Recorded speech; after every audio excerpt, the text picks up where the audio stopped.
जी हाँ दोस्तों, बना दिया है बवाल रिकॉर्ड खेसारी लाल यादव। वो कैसे बनाया है बवाल रिकॉर्ड, तो दोस्तों आइए इस वीडियो में पूरी जानकारी देने वाले हैं।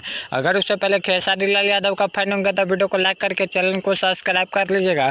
तो दोस्तों बिना टाइम लेते हुए वीडियो को शुरू करते हैं। दोस्तों पहले बात कर लेते हैं गाना का टाइटल का, जो कि गाना का टाइटल है सरिया ये बलम। दोस्तों ये भी गाना भोजपुरी इंडस्ट्री में बवाल कर चुका है। तो दोस्तों यही गाना का हम 13 घंटा से लाइक व्यूज में और मामले आप लोगों को बीच में पेश किए जाएंगे।